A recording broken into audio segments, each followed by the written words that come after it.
ولقد ارسلنا من قبلك او بشكر لګره موږ پیغمبران ته وړاندې په شیع الاولین پرمبو امتونو کې وما ياتيهم من رسول او نبرات لدوی تسوک رسول الا كانوا به يستهزئون مگر دوی هغه پوری ټوکی کولی كذلك دغ شانتي نسلكه من اچودا في قلوب المجرمين فزلون د ګناګارانو لا يؤمنون به دوی ایمان نه وروړي پدې وقد خلت او بشک تیر شوی دي سنت الاولین رسم د پخوانو خلقو ولو فتحنا عليهم او کتر پران زمونږ په دوی باندې بابا من السماء دروازه د اسماننا فظلوا فيه يعرجون او دوی باغی کې خيجي لقالوا نخام خابوي انما سكرت بشک بن کړی شوی دي ابصارنا زمونږ سترګي بل نحن قوم بل مخ هغه خلق یو مسحورون چې جادو کړی شوی دي صدق الله علیه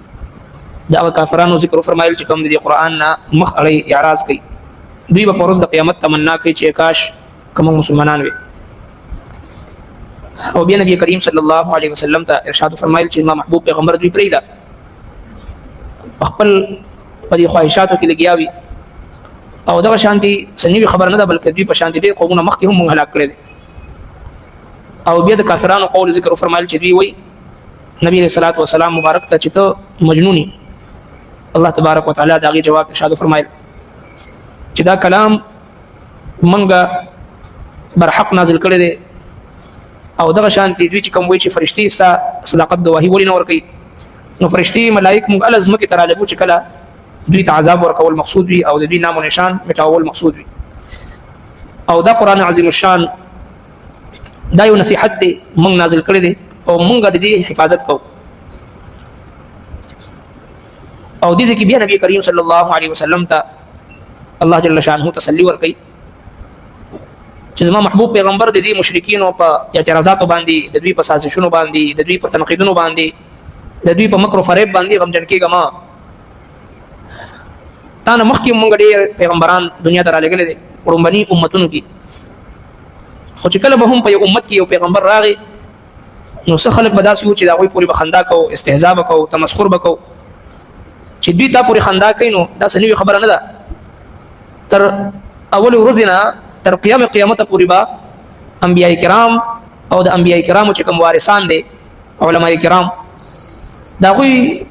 سره حق سلوک او هغه معامله به کېږي چې کوم پیغمبرانو سره شوي دي یعنې د هغوی پورې تمسخر کول خنداګانې کول استهزا کول او د هغوی وجل ويقتلون النبيين بغیر الحق ويقتلون الانبياء بغیر حق پیغمبران چې دې په حق وجل کېږي انبیاء کرام رسول دغه شانتي قیامت پورې د انبیاء کرامو چې کوم پیروکاران دي هغوی سره به هم دغه سلسله جاری او ساری وي او څرنګه چې د پیغمبرانو په شهادت سره د دنیا نه تلو سره دین او اسلام ختم نشو دغه شانتي د علماء کرامو په شهادت سره د وجلو سره دین اسلام ختميږي نه بلکې دین راغلی دی د پاره دی هو الذي ارسل رسوله بالهدى ودين الحق ليظهره على الدين كله الله رب کائنات دره لګل دي د پاره چې په ټول ادیانو باندې دی غالب وي ولو كره المشركون ولو كره الكافرون اگر چې د مشرکین او د کافرانو خو خلی خو دین به همیشه غالب وي نو نبی صلی الله علیه وسلم ته تسلی ده چې تا نه مخکې مونږ پیغمبران را لګل دي هر پیغمبر پورې استهزاء او ټوکې کړې شوې دي او داسې نه ده فرمایي چې د مجرمانو خلکو په زړونو کې مونږه د پیغمبرانو په حواله سره هغه عزت او تکریم ختم کو الله تبارک وتعالى د هدایت کوم صلاحیت دی د پیغمبرانو اکرام اعزاز خدمت دا جذبه الله جل شانه دا وینه واخلي دا صلاحیت پاوی کې پاتې نشي زړونو باندې الله رب العالمین مهر وهي د حق د قبولیت کوم صلاحیت وي هغه صلاحیت پکې پاتې نشي او دوی بچري هم ایمان نه وروړي او دا د دوی مخکې خلکو په خواني مشرکین او ضدي عنادي کافرانو رسم پاتې دي او دوی خدا مطالبه کوي چې را تاسو سره فرشتي ولې نشته ملائک در سره ولې ناراضي زما محبوب پیغمبر کچري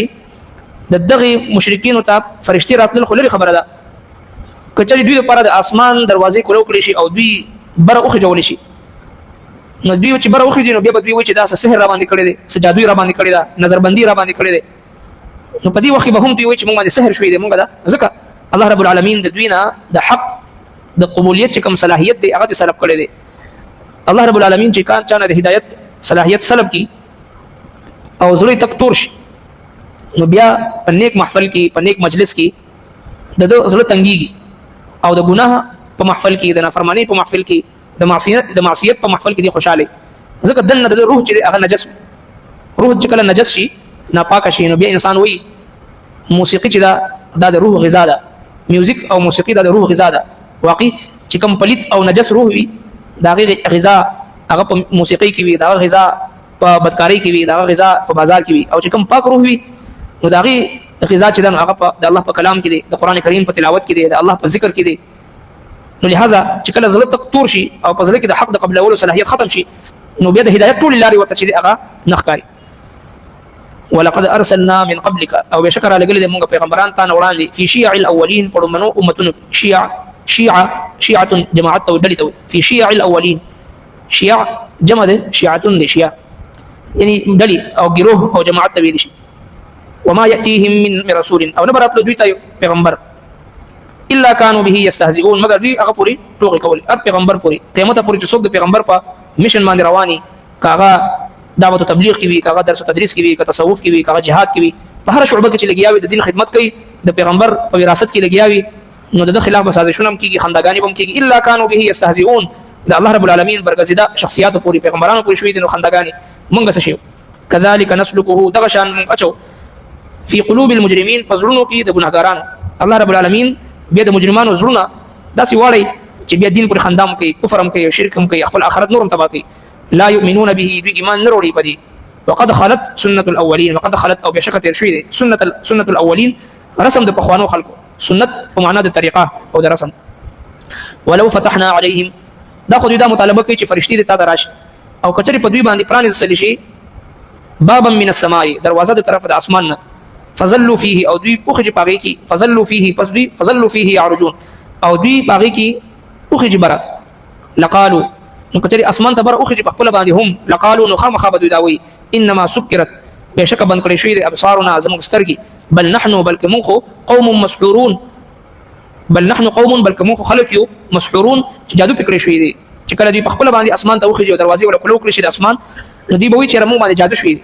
نظر بندي را باندې شوی دي جادو را باندې سحر را باندې شوی دي نو دا څه چې موږ تخکار د حقایق نه دي یعنی خپل هم اسمان ته وخی بیا به هم معلومه شو چې کوم انسان د ضد او د عناد او د حسد او د کفر په پردو کې د سترګې پټي او د زړه پټي نو د حقایق چې هر څومره ښکاروي عیامي د بیا نخکاری حق ورته بیا نخکاری دی وجنه رسول الله صلی الله علیه وسلم مبارک د دعا کوي اللهم ارنا الحق حقا وارزقنا اتباعه اے الله مونږ حق ښکار کی او دغه اتباع مونږ تر نصیب وارنا الباطل باطلا وارزقنا اجتنابه او باطل مونږ باطل ښکار کی او دغه د اجتناب توفیق مونږ تر نصیب